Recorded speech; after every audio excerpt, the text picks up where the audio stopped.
kamay ng Panginoon ay hindi umiksi, na di makapagligtas, na hindi man mahina ang kanyang pakinig, na di makarinig. Sa anong paraan, hindi niya tayo marinig?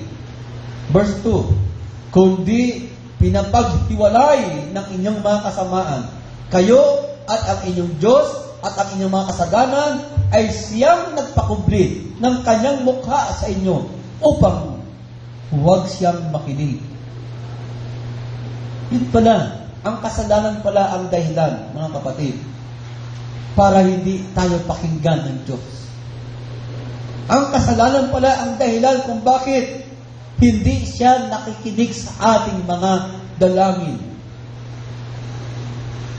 Kaya nga sabi po ng Psalms 51 verse 2 and 9, sabi ni Haring David sa ating Panginoon nang siya'y magkasala, siya'y nanalangin, at ganito ang kanyang panalangin, hugasan mo akong lubos sa aking kasamaan, at linisin mo ako sa aking kasalanan.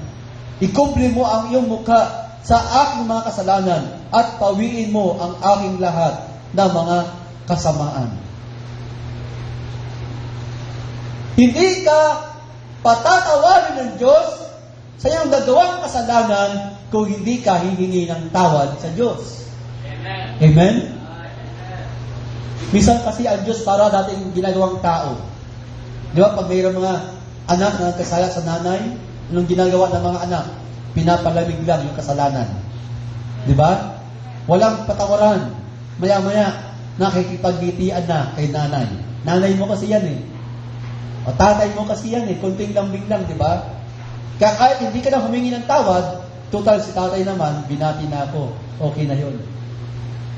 But church, sa Diyos hindi po ganon, mga kapatid. Yung pinakadaan mo lang sa palamig-lamig at pagkatapos, okay na ang lahat.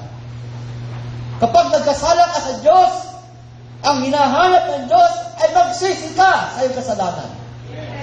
Humingi ka ng tawad sa iyong kasalanan. At doon, patatawarin ka ng Panginoon. Sabihin mo sa Kanya ang pagkakasala mo. Sabihin mo sa Kanya ang paghingi ng tawad mo. At patatawarin ka ng Diyos. Hindi kapag nagkasala ka, pinapalamig mo lang ang iyong sarili. Pagkatapos mong palamigin, siguro medyo ang sama ng loob ay wala na. Oh. Hindi po gano'n ang Diyos, mga kapatid. Alam niyo ba ang Diyos? Higit pa sa tao yan. Nakalista yung mga kasalanan mo. Nakalista ang mga kasalanan mo. Hanggat hindi ka humihingi ng tawad, hindi mabubura yan. Amen? Kaya nga, yung mga hindi nakahingi ng tawad sa Diyos, o ating tingnan kung talagang nakalista nga ba ang mga kasalanan ng tao.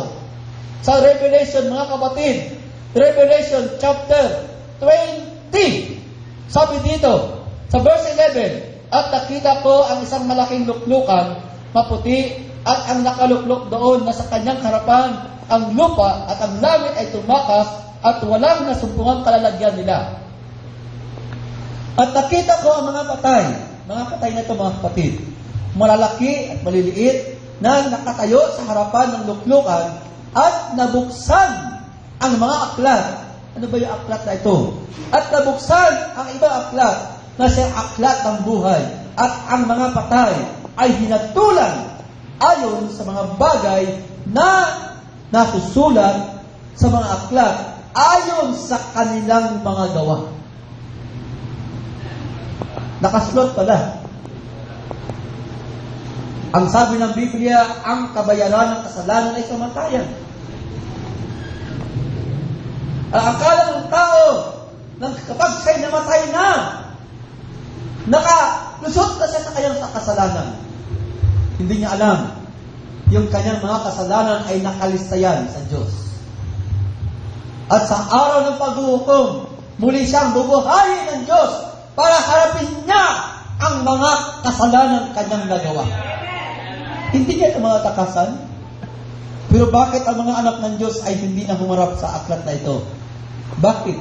Sapagkat ang inyong mga kasalanan ay napatawad na. Nabura na ng dugo ng Panginoon. Amen? Ating palakpakan ng Panginoon. Hallelujah! Hallelujah! Kaya nga mga anak ng Diyos, ang ating mga kasalanan kasalanan. Kung tayo ay nagkasala sa Diyos, humingi ka ng tawad sa Kanya. Sapagkat ang dugo niya ay sagana pa rin dumadaloy sa kanyang luklukan ng habag at awa. Pero paano doon sa mga sinners pa? Paano ba makatanggap ng taong makasalanan ang kanyang kapatawaran sa kanyang mga kasalanan? Hindi ba tayo dati ay makasalanan? Marami tayong nagawang mga kasalanan. Paano mo tatanggapin ang kapatawaran ng iyong mga kasalanan? Mga anak ng Diyos, mayroon lang isang verses sa Bible na malinaw na ipinakita ng Panginoon na ang tanging paraan para mapatawad ka sa iyong mga kasalanan na gawa mula na magkaisip ka, maaring 40 years old ka na ngayon, marami kang nagawang mga kasalanan, at sa isang iglap, ang lahat ng ito ay mapapatawad ng Diyos, mapapatawad ng Diyos sa isang sandali. Meron lang isang tanging verses na ibinigay ang Panginoon. Ang Acts chapter 2, verse 38. Amen. Ating palakpakan ng Panginoon. Hallelujah. Praise God. Diba? Nung Sunday, si Brother Raul, binautismahan. No? Brother Raul. Meron tayo isang binautismahan, si Brother Raul. Kasi sabi niya, mali ang kanyang bautismo, kaya na kailangan palang ituwid.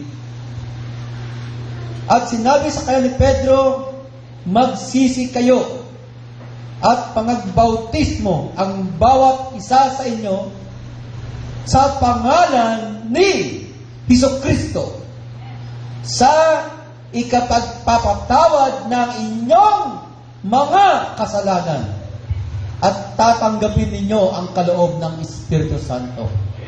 Mga kapatid, ito lang pala ang tanging paraan para yung marami mong kasalanang nagawa sa nakalipas na buhay mo ay mapatawad ka ng Diyos. Magpabautismo ka. Una, magsisi ka at magpabautismo sa pangalan ng Panginoong Hesukristo. Mga kapatid, maraming binautismohan sa Father, Son, Holy Ghost. Pero alam niyo po ba, ang kapatawaran ng kasalanan ay wala sa Father, Son, Holy Ghost, wala sa titulo, doon po sa kanyang pangalan lang matatanggap ang kapatawaran ng ating mga kasalanan. Amen. Hallelujah. Mga anak ng Diyos, tayo tumako patuloy sa ating paksa. Ang tanging dahilan kaya ang Diyos ay pigil sa atin dahil sa kasalanan.